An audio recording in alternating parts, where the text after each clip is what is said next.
जिन्होंने भी चुनाव को बहुत करीब से देखा है वो मेरी बातों से सहमत हो सकते हैं। जमीनी स्तर पर आपको मेहनत करने की ज़रूरत है। ओवैसी जी के लिए मैं एक संदेश करना चाहूँगा, बोलना चाहूँगा उनके कार्यकर्ताओं को कि जमीनी स्तर पर आप अपना संगठन मजबूत करिए। हमको लगता है कि अल्लाह सुब्हानहू तआला ने हमारी दुआ को कबूल किया, मगर याद रखिए शेर के सामने कोई लाठी नहीं मार सकता। करोल ईमान मिले बने हसनैन बने ठाकुरगंज से इंशाअल्लाह, हसनगंज से हमारा कैंडिडेट एडवोकेट या कोचा दामन से सरवर आलम बने, बैसी से गुलाम सरवर बने इंशाअल्लाह, अरारिया से मंजूर आलम बने, बलरामपुर से आदिल हसन बने, एमएलए बनेंगे। मगर असल मकसद क्या है? ये जो सीमांचल के नाइंसाफी का गेम हो रहा है, इस खेल को खत्म करना है और अल्लाह हमको कामयाब और कामरान करेगा, तो खेल खत्म करेगा ओवैसी इंशाअल्लाह। तो दोस्तों, बिहार में आज दूसरे चरण में 122 सीटों पर वोटिंग समाप्त हो चुकी है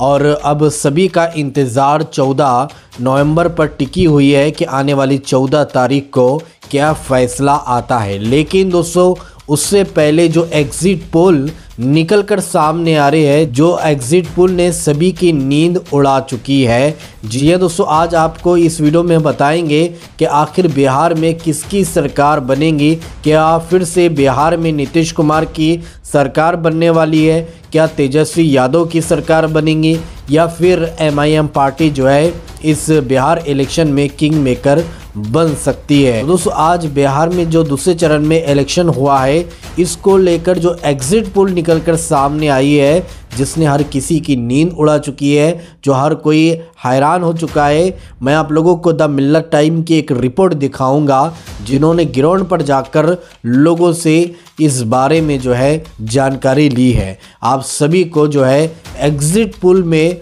पूरी जानकारी मिलने वाली है कि आखिर अब 14 तारीख को किसकी सरकार बनने वाली है।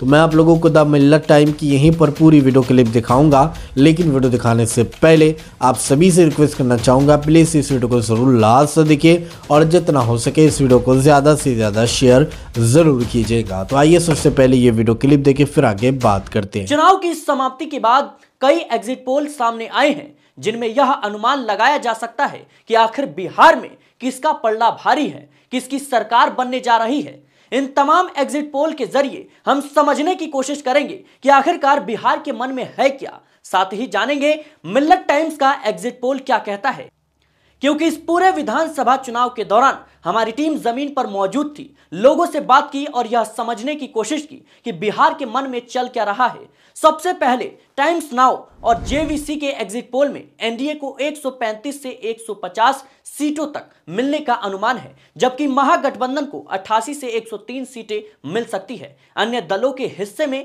3 से 7 सीटें जाने की संभावना है। एग्जिट पोल के रुझानों के अनुसार मतदाता इस बार एनडीए के पक्ष में झुकते हुए नजर आ रहे हैं। वहीं टीआईएफ के एग्जिट पोल सर्वे के अनुसार एनडीए को 184 से 209 सीटों के बीच जीत मिलने का अनुमान है, जबकि महागठबंधन को केवल 76 से 95 सीटों तक सीमित रहने की संभावना जताई गई है। रिपोर्ट के मुताबिक जनसुराज को इस बार एक भी सीट नहीं मिलती दिखाई दे रही है।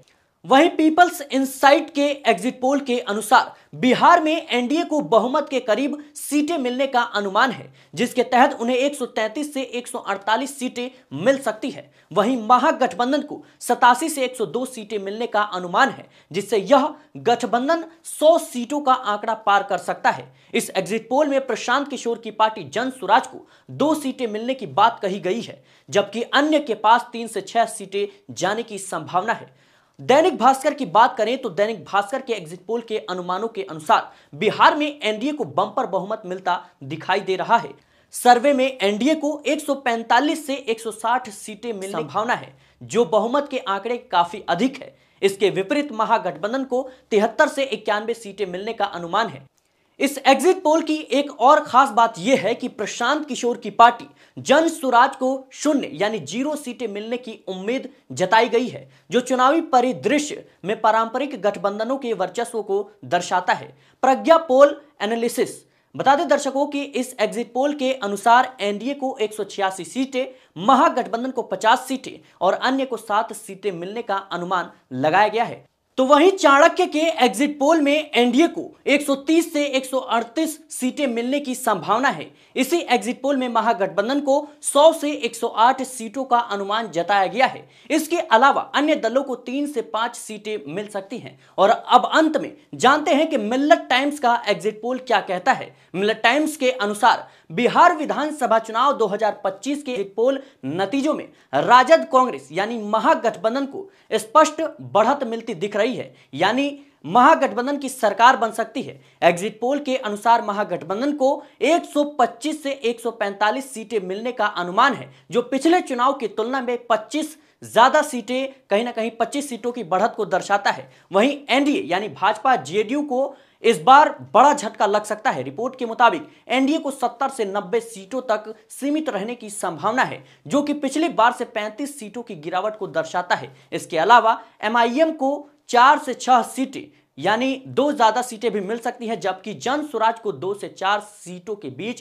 प्रदर्शन करने की उम्मीद है। वहीं निर्दलीय और अन्य दलों की बात करें तो उनके खाते में 3 से 5 सीटें जा सकती हैं। एग्जिट पोल के इन आंकड़ों से संकेत मिलता है कि इस बार बिहार की सियासत में बड़ा उलटफेर देखने को सकता है और सत्ता की राह पर महागठबंधन को बढ़त मिलती दिखाई दे रही है। बिहार विधानसभा चुनाव 2025 के लिए दोनों चरणों की वोटिंग पूरी हो चुकी है। पहले चरण में 6 नवंबर को 121 सीटों पर और दूसरे चरण में 11 नवंबर को 122 सीटों पर मतदान हुआ और अब 14 नवंबर को ईवीएम की जो पेटी है वो खुलेगी और 2000 से ज्यादा जो प्रत्याशी थे उनकी किस्मत का कहीं ना कहीं जो अंदाजा है वो लगाया जाएगा, उनकी किस्मत को आजमाया जाएगा कि किसकी जीत हुई किसकी हार हुई। लेकिन तमाम एग्जिट पोल में ये दावे जरूर किए जा रहे हैं कि एनडीए को बढ़त है, एनडीए आसानी से सरकार बना लेगी और कहीं ना कहीं एनडीए एक बार फिर से बिहार में सत्ता हासिल करेगी। लेकिन वहीं मिल्लत टाइम्स के अनुसार इस बार महागठबंधन कहीं ना कहीं कांटे की टक्कर में है और महागठबंधन की सरकार भी बनने की संभावना है। फिलहाल ये तमाम एग्जिट पोल हैं। कई बार एग्जिट पोल कहीं ना कहीं उससे उलट भी नतीजे सामने आते हैं। कई विधानसभा, लोकसभा और छोटे चुनाव में भी हमें देखने को मिला है। तो जी हाँ दोस्तों, आप लोगों ने मिल्लत टाइम की एक ग्राउंड रिपोर्टिंग सुनी है, जिसमें मिल्लत टाइम ने अपने अपने हिसाब से जो है एग्जिट पोल निकाले हैं। लेकिन दोस्तों आने वाली 14 नवंबर को पता चलेगा कि बिहार में इस बार किसकी सरकार बनने वाली है। क्या अवैसी की पार्टी जो है बिहार में किंग मेकर बनने वाली है, क्या फिर तेजस्वी यादव की सरकार बनेगी या फिर नीतीश कुमार की सरकार बनेगी, तो आने वाली 14 को हमें सभी को पता चल जाएगा। दोस्तों इस पूरी वीडियो को देखने के बाद अब आप क्या कहना चाहोगे, आपके इस बारे में क्या राय, तो कमेंट में अपनी राय लाजमी बताइएगा। तो चलिए इस अगली वीडियो में मिलते हैं, जब तक अपना ख्याल रखिए, शुक्रिया।